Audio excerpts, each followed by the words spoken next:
여러분 안녕하십니까? 계속해서 대구 경북 소식 전해드립니다. 제19대 대통령 선거를 거치면서 대구 지역의 진보 정당과 신생 정당의 당원 가입이 증가하고 있습니다. 수십 년 동안 보수 정당 일색이었던 대구 정치 구조에 변화의 조짐이 나타나고 있습니다. 이상원 기자가 보도합니다.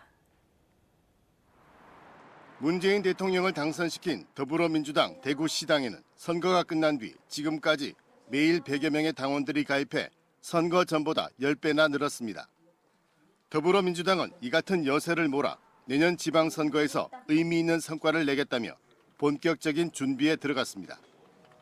내년 지방선거, 특히 기초의원 후보를 저희들이 발굴해서 전 지역에 후보를 다 내겠습니다. 지금부터 많은 분들을 모집하고 교육하고 그리고 주민들의 실생활에 다가가는 그런 정치하도록 준비하겠습니다.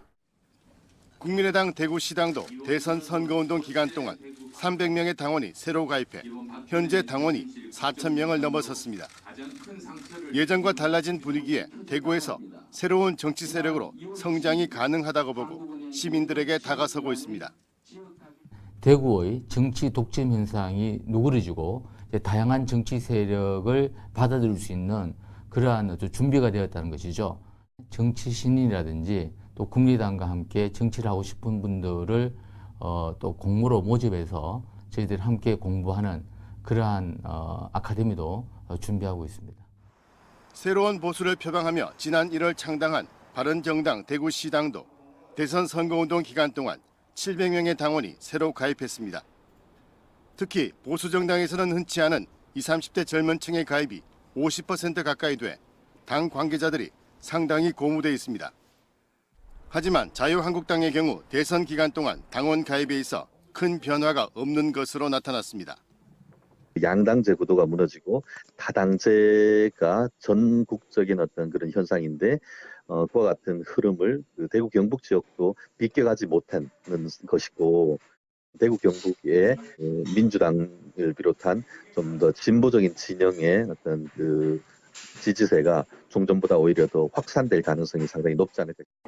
특정 정당이 독식하다시피 해온 대구에서 나타나고 있는 이 같은 변화의 조짐이 내년 지방선거에서 어떤 결과로 이어질지 지역 정치권에 새로운 관심사가 되고 있습니다. MBC 뉴스 이상원입니다.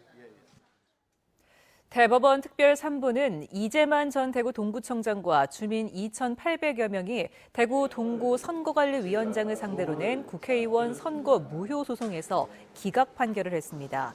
이재만 전 동구청장은 지난해 총선에서 이른바 옥새 파동으로 새누리당 최고위원회 추인을 받지 못해 선거 출마가 좌절되자 당헌 당규 위배와 최고위원회의 재량권 남용 등을 이유로 유승민 의원의 당선은 무효해야 한다며 소송을 제기했습니다.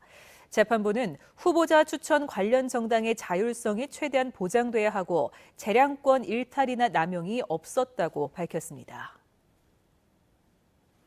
경상북도 교육청은 올해 유치원과 초등학교 교사를 대상으로 학생활동 중심 수업 전문가 1,036명을 육성합니다. 학생활동 중심 수업 전문가는 체험과 실험, 토론 등을 통해 학생이 주도하는 수업을 유도하는 교사로 승진 가산점 등의 혜택이 제공됩니다. 올해 경북 지역 참여 교사는 모두 1,036명으로 2015년 341명, 2016년 698명에 비해 크게 늘었습니다. 동화작가 고 권정생 선생 귀천 10주기 추모식이 오늘 권정생 동화나라에서 열려 선생의 어린이 사랑과 문학 정신을 되새겼습니다. 유가족과 문학가 등이 참가한 오늘 추모식은 신간 복사꽃 외딴집과 그리운 권정생 선생님 헌정식과 헌화, 추모 노래 등의 순으로 진행됐습니다. 또 할머니의 마지막 손님을 쓴 임정자 동화작가에게 권정생 창작 기금도 전달됐습니다. 대구지방경찰청은 행락철을 맞아 대형 버스의 음주운전 단속을 강화하고 있습니다. 경찰은 어제 아침 대구 북구에서 예비군 운송버스의 운전기사 11명을 상대로 음주 측정을 한 결과 혈중 알코올 농도 0.051%, 면허 정지 수준의 운전기사 1명을 적발했습니다. 경찰은 최근 수학여행과 야유회 등 대형 버스로 단체 이동이 많은 만큼 버스 집결지에서 음주운전 단속을 강화하고 있다고 밝혔습니다. 시내버스 승강장과 1km 이상 떨어진 농어촌 벽지 주민에게 시내버스 기본요금으로 택시를 이용할 수 있는 이른바 행복택시 사업이 확대될 전망입니다. 문재인 대통령의 5대 교통 공약에 농촌, 산촌, 어촌, 행복택시 확대가 포함된 가운데 새 정부에서 국비 지원을 시작할 가능성이 높은 것으로 알려졌습니다. 지금까지 행복택시는 영수 금액에서 본인 부담액인 버스 기본 요금을 뺀 비용을 전액 지방비로 지원하고 있습니다. 대구 서부경찰서는 공공시설을 폭파하겠다고 협박 전화를 한 혐의로 54살 A씨를 붙잡아 조사하고 있습니다. A씨는 오늘 새벽 3시쯤 경북 봉화역에 공중전화를 걸어 봉화역을 폭파하겠다고 협박을 한 혐의를 받고 있습니다. 경찰은 A씨를 상대로 범행 동기를 조사하고 있습니다. 제11회 대구 국제 뮤지컬 페스티벌 딤프가 다음 달 23일부터 18일 동안 역대 최다국인 9개 나라가 참가한 가운데 열립니다. 개막작인 영국의 스페머랏과 폐막작인 폴란드의 폴리타를 비롯해 공식 초청작 9편과 창작 지원작 4편, 대학생 뮤지컬 등 모두 26개 작품이 95차례 공연을 갔습니다.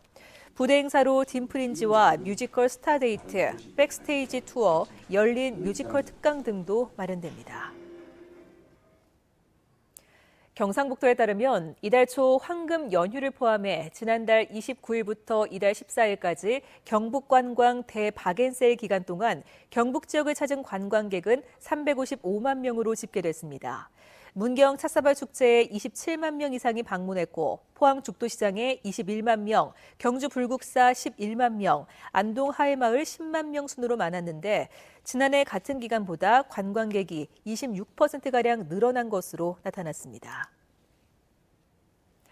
경상북도는 지난 13일부터 전국에서 고병원성 조류 인플루엔자 발생 지역의 이동 제한이 모두 해제됐지만 AI 방역 대책본부를 계속 운영하기로 했습니다. 또 최첨단 거점 소독 시설을 기존 2개에서 9개 시군으로 확대하고 나머지 14개 시군에도 늘려가기로 했습니다.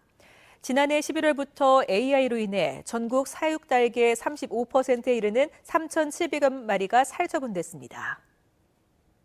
대구 경북 소식이었습니다.